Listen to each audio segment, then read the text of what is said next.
Voilà, je vous présente ici Oh.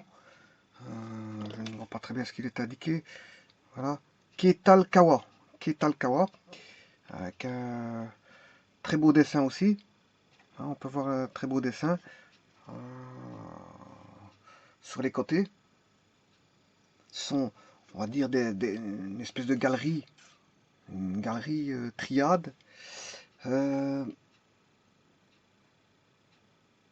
voilà, c'est ouvert à tous dès le 17 mai 2016 ou 55B rue du Moulin, Cinéma Royal Jean Blou, quand chaque mardi matin du 17 mai au 12 juin et ensuite reprise le 16 août, quoi, petit déjeuner continu de 9 h à 10 h 30 et poursuite des rencontres jusqu'à midi avec des animations occasionnelles. Les heures de 9 h à midi, info contact 081 61 38 38. Info contact 081 61 38 38. Voilà. On retrouve toujours le même logo en encadré ici. Enfin, c'est pas un logo, c'est, on va dire, une espèce de triade galerie sur les à côté ici qui font ceci. Et là, on a des infobules, des infobules, hein, où, quand, quoi, heure, où on a les couleurs sont le rouge, le jaune, le bleu, ainsi que du gris. Rouge, jaune, bleu, et une coloration en gris. Rouge, jaune, bleu, ben, on retrouve du rouge, jaune, bleu et du gris, justement dans cette triade galerie qui sont sur les à côté ici. Ouvert à tous dès le 17 mai 2016. Et ici, on retrouve 3 personnes avec des têtes en tasse de café. Voilà. Ils ont tous les trois une tête en tasse de café, dont une, il y a une forte fumée, une seconde, une fumée moins, une double fumée, et le troisième, bon, apparemment, le café, il est froid. Sa tête de café, il est froid. Bon, pour moi, soit son verre, il est vide, ou il n'y a plus de café dedans, il a tout bu. Ou alors, il a tellement parlé voilà, il a tellement parlé qu'il a laissé refroidir son café sans se soucier de son café.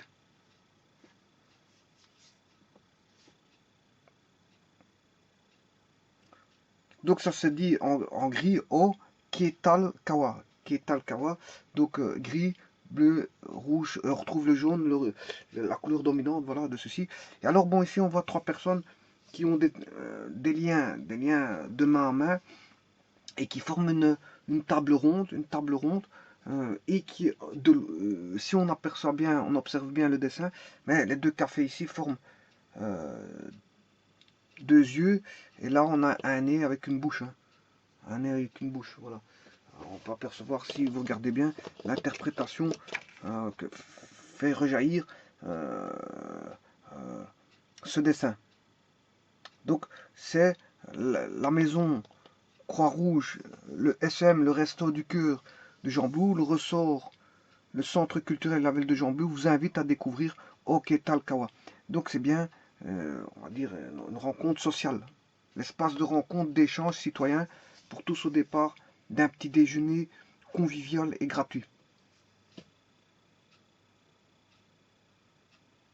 Bon, ça c'est très bien pour les personnes qui veulent faire des rencontres et bon, qui sont à la maison, bon, qui veulent ressortir et aller boire un café, comme certains disent, hein, bon, boire un café. Le café c'est toujours, bon, trop de café c'est mauvais, ça je vous le dis tout de suite. Un petit café ça fait pas de tort. Hein. Et quand on est entre personnes c'est convivial. Un café c'est convivial. Quand vous allez chez quelqu'un, il vous présente de boire un petit café. Bon, maintenant, le café est peut-être sucré, peut-être. Voilà, on aime bien le café sucré, on aime bien le café amer. S'il y a trop de café, à ce moment-là, le café, on a beau mettre du sucre, il paraît trop fort. Hein. Bon, vaut mieux boire un café, je veux dire, un bon café, c'est un café. Tout dépend comment vous entrevoyez le café. Bon, ici, c'est pas une histoire de café ici. Hein. C'est une histoire je veux dire, bon, on peut goûter un petit café, qu'il soit bon ou sucré ou amer. Là n'est pas la question, c'est que le principal but de ça, c'est pas d'aller boire un café purement, c'est de rencontrer des gens autour d'une table et autour d'un café qui rend je veux dire, la convivialité de la chose. C'est ça que je veux dire. Alors quand on sait qu'en 2020, les choses ne s'arrangent pas, on est dans un monde où, bon, de chacun pour soi, un monde d'égoïsme, un monde où chacun pense à soi et ne pense pas à l'autre. Euh, et donc les contacts sociaux sont de plus en plus restreints, notamment avec l'avènement d'Internet qui font que les personnes restent confinées à la maison et subissent, subissent de plein fouet, je veux dire, les vraies rencontres sociales. Parce que l'Internet, ça reste bien sûr du contact social, mais du contact, on va dire, virtuel, c'est-à-dire sur base de caméra. On n'a pas la présence et la présence en 3D réaliste que l'on devrait avoir quand on est en dehors d'une caméra ou voilà, en dehors d'une caméra. Le vrai contact, la vraie vie se passe donc à l'extérieur, elle n'est pas, je veux dire, sur Internet. Internet, bon, ça peut être un petit passe-temps, mais si les contacts se font éternellement sur Internet, c'est que là, il y a un gros problème. La personne vit dans un monde qui est le monde d'Internet. Bon, là, à ce moment-là, je veux dire, quand elle aura un certain âge, elle aura vieilli d'un certain âge, elle sera à un certain âge, elle remarquera elle aura raté beaucoup de choses dans sa vie parce qu'elle n'a pas eu forcément une vie qui aurait dû être la vraie vie. Parce que la vraie vie, c'est d'abord et avant tout une vie sur le terrain. Une vie sur le terrain. Et certains, euh, certains font en sorte que d'attirer ceux qui sont beaucoup retirés ou qui vivent beaucoup à l'isolement, pas forcément qu'à l'isolement, hein, ou qui vivent une époque qui est celle qui est maintenant. C'est-à-dire une vie où, bon, une fois que les gens sont rentrés au boulot, ils sont rentrés du boulot, ben, les personnes s'isolent un petit peu et n'ont pas forcément de contacts sociaux.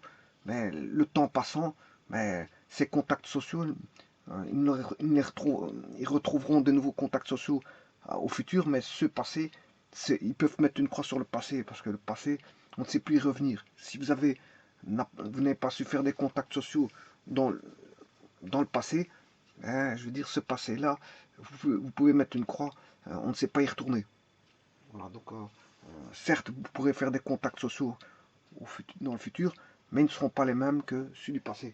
Un contact social, un contact social n'est pas l'autre. Donc, et c'est vrai que le boulot, le travail,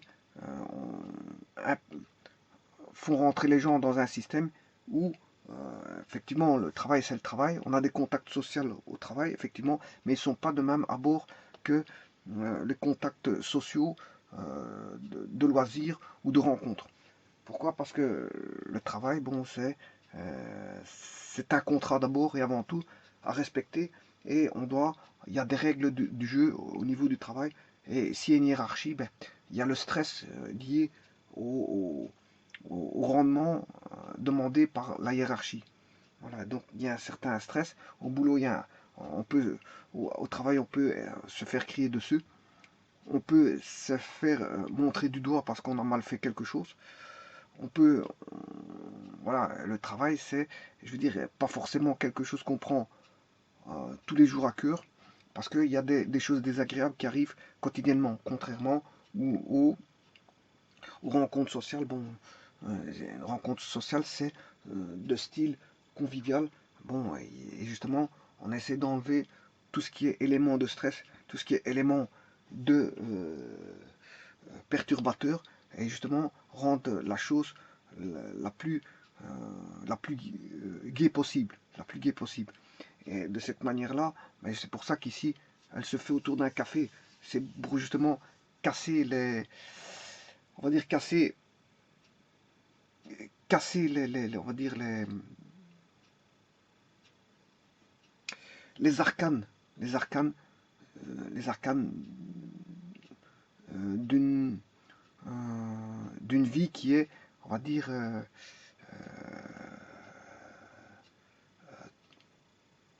casser les arcanes d'une vie qui est toute construite. Une vie qui est toute construite. Donc on casse les arcanes d'une vie construite, notamment comme celle du boulot, où il y a des règles à suivre. On essaie de casser un petit peu ce schéma, cette schématique de, euh, de règles qui sont des règles assez souvent stressantes. Et donc des rencontres conviviales là, et tout casse ce schéma-là pour introduire un nouveau schéma, un schéma où on n'a pas tout ce poids que l'on retrouve dans les règles les règles que subit et que doit suivre la personne qui vit ces règles-là, notamment au boulot. Je parle principalement du boulot, parce que le boulot, au travail, c'est quelque chose de...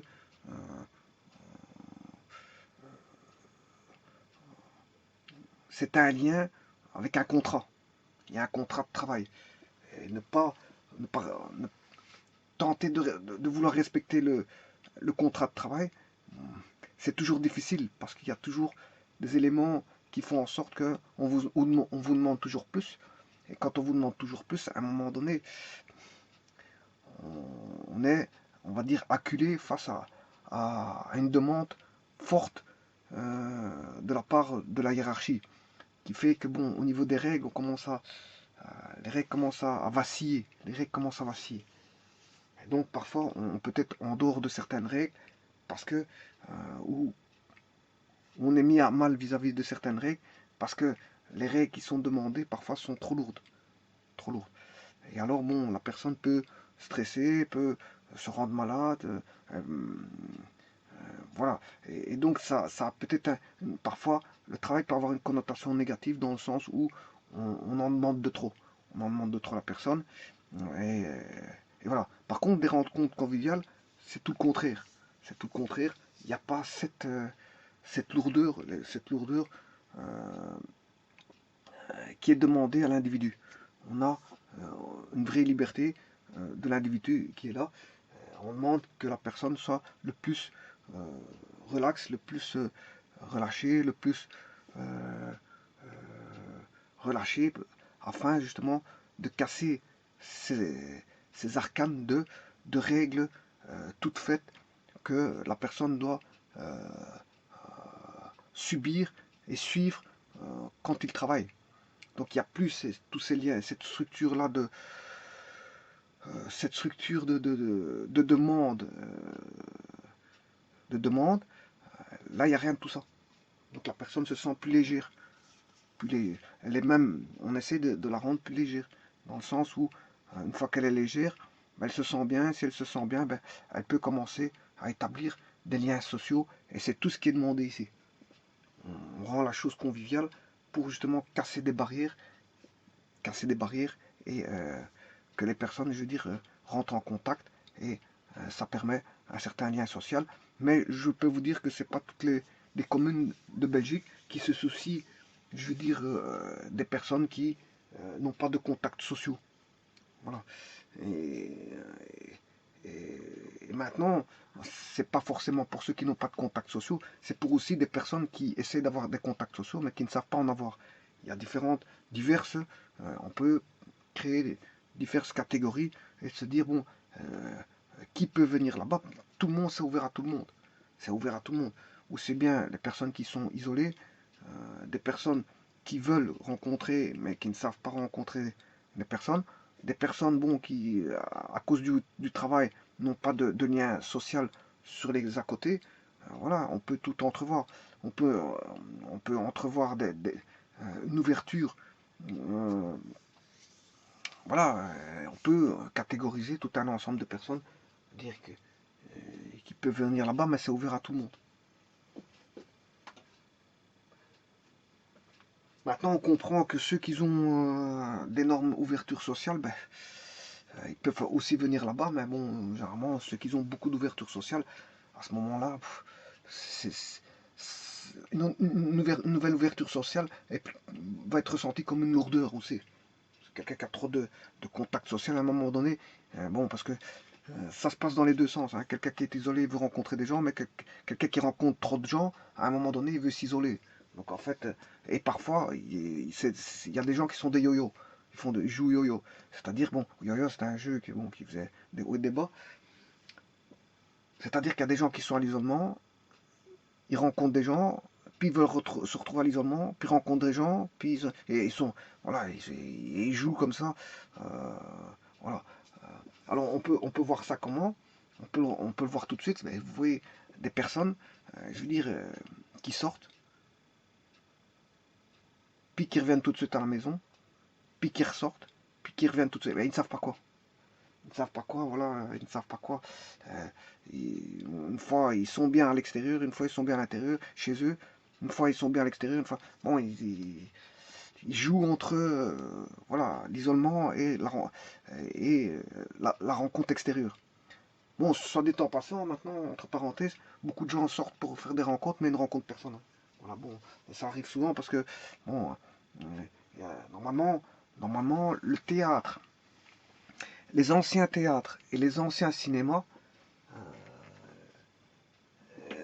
les anciens théâtres et les contacts sociaux dans le temps étaient beaucoup plus grands. Si on regarde bien les images de l'ancien temps, quand les gens étaient en chapeau, en costume, etc., dans les rues, mais les rues étaient bondées avec des personnes chaleureuses qui étaient contentes, qui étaient, voilà, euh, qui avaient le sourire. Bon, maintenant, euh, on a moins ceci, hein, que ce soit dans les villes ou dans les campagnes, bon, on voit bien que les gens, une fois sont rentrés du boulot, ben, ils rentrent chez eux.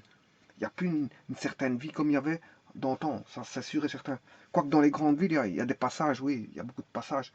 C'est normal, s'il y a une ville comme Paris, 6 millions d'habitants, ça m'étonnerait c'est normal qu'il y ait du passage. Hein. Dans les grandes villes, il y a toujours du passage, d'office.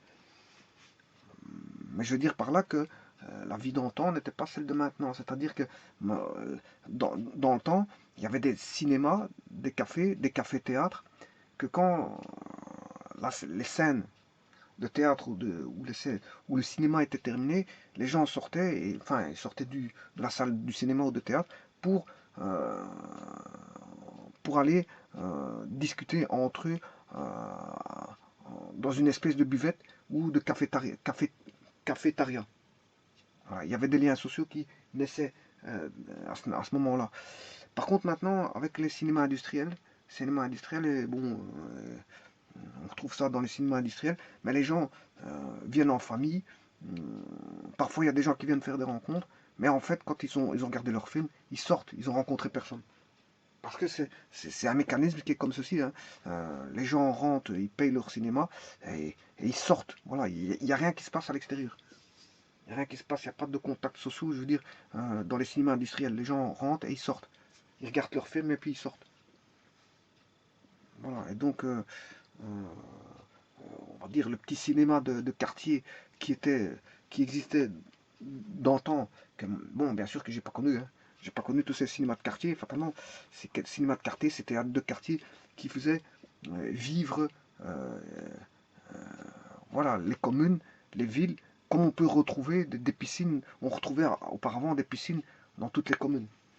Voilà, bon, ça c'était un temps où on avait des piscines dans les communes, et maintenant avec l'ère de l'industrialisation, voilà, on est plus, non plus à la décentralisation. Avant, il y avait une décentralisation. Les commerces étaient décentralisés. Dans toutes les petites rues, on retrouvait des commerces. On retrouvait des cinémas de quartier, des théâtres de quartier. C'était décentralisé dans les quartiers, et voilà, dans des rues, etc. Et puis tout a été recentralisé, tout comme les industries. Ça a été, bon, parce que le cinéma est devenu une industrie. C'est devenu une industrie. Euh, voilà. Le théâtre est devenu une industrie. Et, ce qui fait que l'industrie, ben, ça veut dire que une industrie économique, c'est-à-dire on veut plus de clients, pour rentabiliser, je veux dire au maximum, mais plus que rentabiliser, parce que si on veut beaucoup plus de clients dans des grandes salles faites pour des salles de 300 personnes, où il y a 10 salles, 10-15 salles de 300 personnes, on comprend que bon, c'est ce genre de cinéma-là industriel va faire tomber tous les petits cinémas qui sont dans les petits... voilà, les gens voudront aller voir des films. Bon, il y a encore des gens, heureusement, qui vont encore les petits cinémas, heureusement. Moi, je les pousse à aller dans les petits cinémas, moi, voilà, voilà, d'aller voir le théâtre, etc. Moi, je les pousse là-dessus. Parce que c'est vrai que bon, il en faut pour tout le monde. Il faut que tout le monde vive. Que les petits cinémas, que les grands cinémas. Parce que le grand cinéma, bon, c'est comme les grands centres commerciaux. À un moment donné, quand on fait des grands centres commerciaux, les gens vont dans les grands centres commerciaux et délaissent. Heureusement que c'est pas tout le monde. Délaissent, euh, voilà, les commerces de quartier, délaissent les cinémas. Les cinémas de quartier délaissent voilà, ils délaissent tout.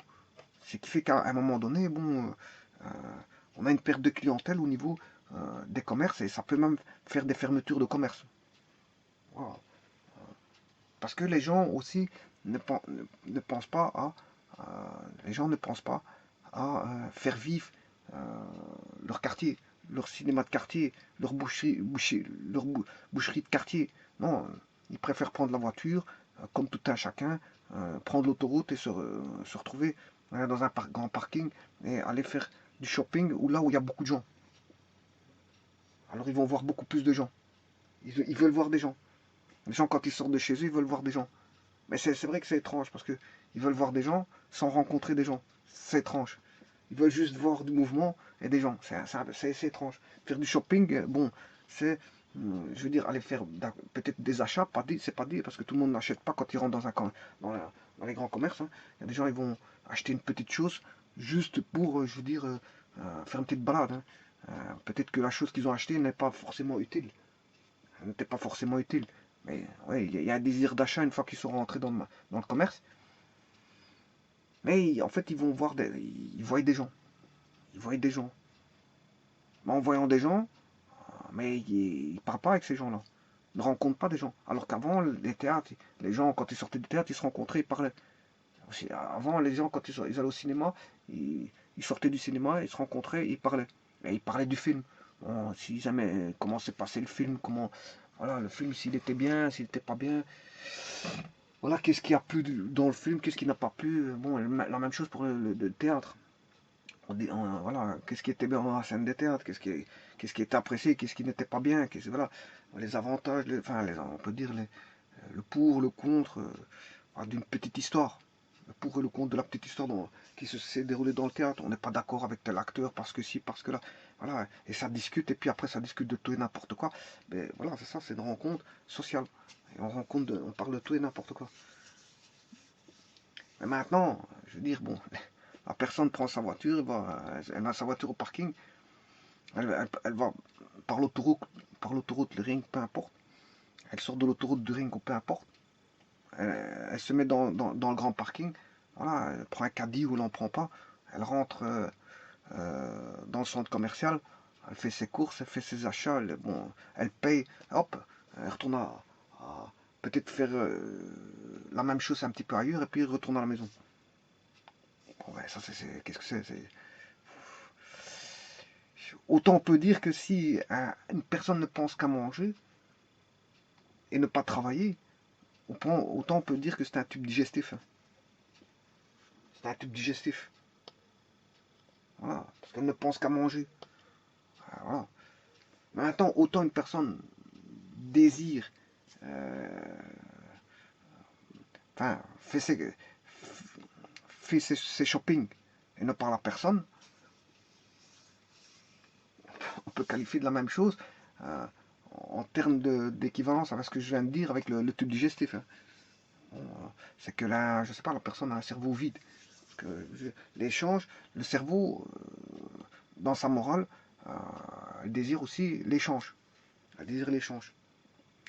Et si maintenant, à chaque fois, elle va faire des courses, la personne, et elle ne rencontre personne, enfin, maintenant, il y a le désir de rencontre, mais il n'y a pas de possibilité de rencontre, mais il y a le désir de shopping sans vouloir rencontrer quelqu'un. Là, c'est de ça que je parle, hein. C'est des gens qui font du bon, ils font ce qu'ils veulent, bien sûr, c'est la liberté de chacun. Mais je veux dire, c'est pas une vie. C'est parce que, je veux dire, un cerveau, c'est comme je vous ai parlé tout à l'heure, la personne qui ne travaille pas du tout, et qui fait que pense à manger, c'est un tube digestif. Ben, c'est sa liberté, il fait ce qu'il veut. S'il veut être toute sa vie un tube digestif, c'est sa vie, hein. C'est chacun son point de vue. Bien sûr, dans ce monde ici, on a la liberté, hein. Vous faites ce que vous voulez. Vous avez envie de travailler, vous travaillez. Vous n'avez pas envie de travailler, vous ne travaillez pas. Chacun est libre. Voilà, si quelqu'un désire reprendre le travail le lundi, il fait ce qu'il veut. S'il n'a pas envie, il fait ce qu'il veut. Il fait ce qu'il veut. Quoique maintenant, il y a des règles qui disent qu'on ne peut pas faire ce qu'on veut, mais quelque part, il peut contourner ces règles et dire, bon, je fais ce que je veux. L'individu est encore libre, il n'est pas emprisonné par rapport à des mécanismes, hein. Normalement, voilà, on est libre de faire ce qu'on veut. Mais je veux dire par là que la personne qui veut être un tube digestif, il fait ce qu'il veut. Bon, il n'a pas envie de travailler, il ne travaille pas, c'est son histoire. Il fait ce qu'il veut. Et maintenant, la personne qui veut désirer aller faire du shopping et parler à personne, elle fait ce qu'elle veut. Elle fait ce qu'elle veut. Bon, maintenant, je ne vais pas rentrer dans les détails. Il y a peut-être des gens qui sont malades aussi, hein. Bon, qui ne parlent pas aux autres parce qu'elles sont malades bon, au niveau voilà, au niveau du DSM-4, on peut se dire pourquoi telle personne est à l'isolement. C'est parce que peut-être qu'elle a un problème psychologique ou psychiatrique, hein, voilà. Tout comme certaines personnes parlent beaucoup parce que peut-être qu'elles ont un problème psychologique ou psychiatrique. Bon, il y a deux cas de figure. Bon, maintenant, là, on n'a pas la question. C'est quelqu'un qui va toujours faire ses courses et qui va vivre comme ça en faisant du shopping, en rencontrant personne. Bon, on ne peut pas dire que c'est une excellente vie, hein. Qu'est-ce que c'est sa vie? Autant elle vit ou elle ne vit pas, il n'y a pas de changement. Il n'y a pas de changement parce qu'elle ne rayonne pas autour de ce. Elle ne rayonne pas, je veux dire, autour d'elle, elle ne rayonne pas. Elle ne rayonne pas. Voilà. Et le meilleur rayonnement, ben, c'est de côtoyer des gens, bien sûr, pas côtoyer n'importe qui, ça je vous le dis tout de suite. Si vous côtoyez, je veux dire, des gens qu'il ne faut pas, fatalement, hein, vous comprendrez que vous pouvez tomber dans de mauvaises mains et faire des choses qu'il ne faut pas. Voilà, vous allez changer peut-être de nature parce que vous êtes tombé avec une personne qui va vous faire changer de nature pour l'autre raison et qui est une personne malsaine. Il peut y avoir des personnes aussi dans la société, il n'y a pas que des gens. Alors, il y a toutes sortes de personnes, hein, dans la société, il y a toutes sortes, hein. Des gens avec des mauvaises intentions, et des gens avec de bonnes intentions. C'est chacun, je veux dire. Voilà, voilà. Les rencontres, c'est bien, mais bon, il faut faire très attention aux rencontres, hein. Il ne faut pas aller rencontrer le diable non plus. Il ne faut pas aller caresser le, le diable dans le sens du poil. Voilà. Mais ici, je vous prie de me croire que bon,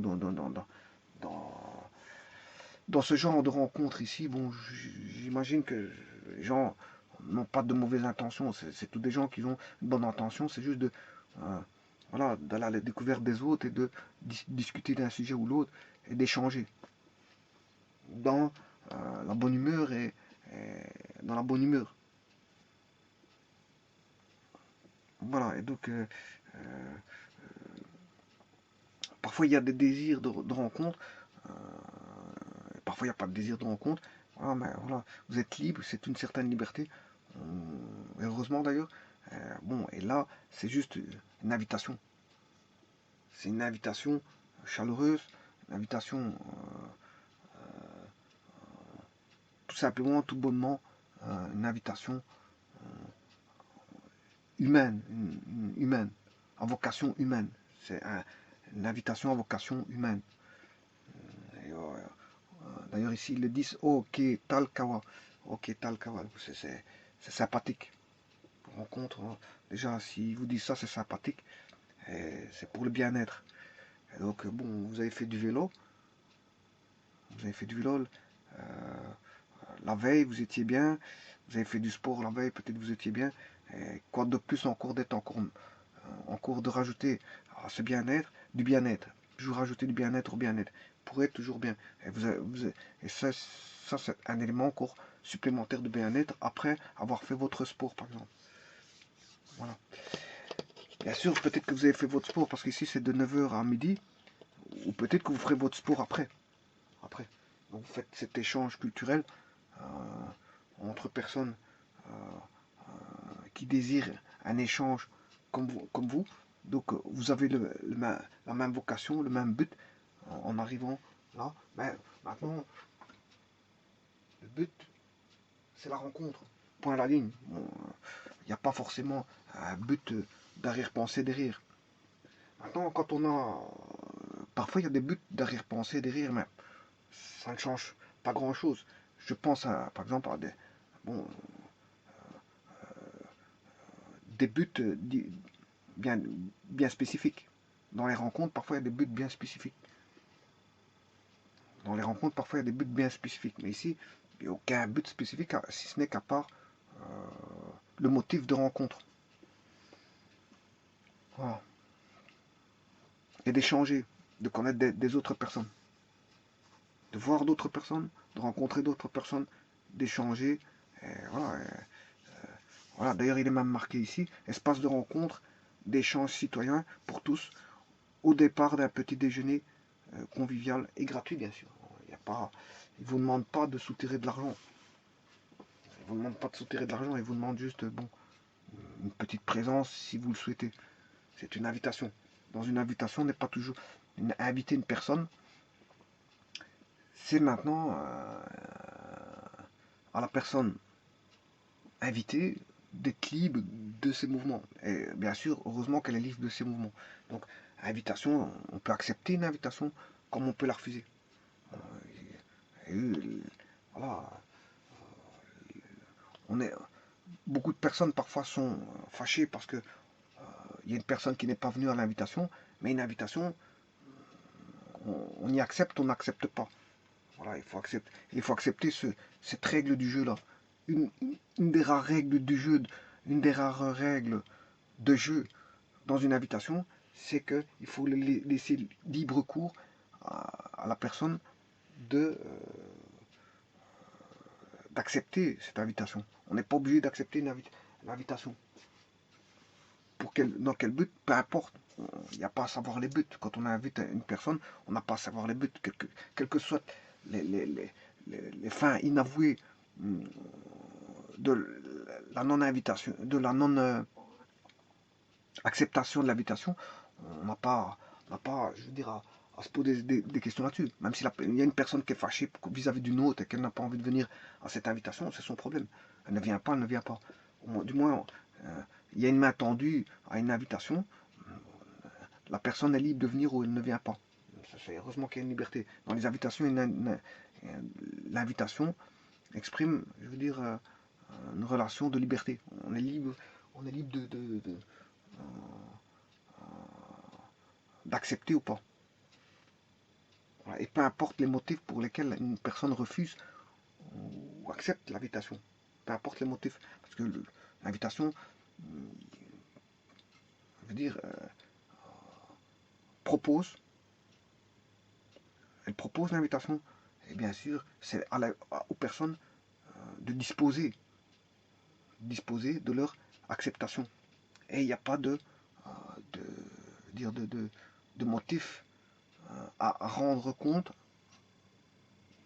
Il n'y a pas, il y a pas de, il y a pas de motif à rendre en compte en cas de refus ou même d'acceptation. En cas d'acceptation, on voit plus une porte ouverte directe, sans on va dire, comment est-ce qu'on appelle ça, sans motif. Quand on accepte, il n'y a pas de motif. Hein. On y entre dans le jeu de l'invitation sans motif. Par contre, certaines personnes pourraient se demander quel est le motif qu'une personne n'accepte pas. Mais il n'y a pas de motif non plus. Il n'y a pas de motif. Il n'y a pas de motif. Voilà. Puisque c'est une invitation. Voilà, parce qu'il n'y a pas de. C'est pas. Quand il n'y a pas d'invitation. C'est des invitations comme ça. Est-ce qu'il y a la seule règle, c'est de proposer, je veux dire, l'invitation au point à la ligne. C'est pas comme à l'école. Dans une école ou au boulot ou au travail ou peu importe. Là, vous êtes obligé de venir à l'école. Et si vous ne venez pas, ben, les règles font en sorte que vous devez ramener un certificat médical. Un certificat médical. Parce que ce sont les règles du jeu. Là-bas, il y a des règles du jeu. C'est obligatoire. Et si vous ne venez pas, ben, à ce moment-là, il faut un certificat médical. Parce que ce sont les règles. Dans un contrat, ben, on spécifie que quand une personne tombe malade, ben, au bout de un ou deux jours, bon, on peut donner un motif par écrit, mais si ça dure plus de 3 jours, ben, 2-3 jours, plus de 2-3 jours, ben, on est au-delà du motif et donc là, il faut un certificat médical. Si c'est, bien sûr, si c'est médical, parce que bon, si c'est pas médical, il faudra prouver par autre chose. Voilà. Donc en fait, ok, Talcahuat, donc ça se trouve à Jean-Blou. Maison Croix-Rouge, le CEM, le Resto du Cœur de Jean-Blou, le ressort centre culturel et la ville de Jean-Blou vous invite à découvrir Ok Talcahuat. Voilà, je vous remercie.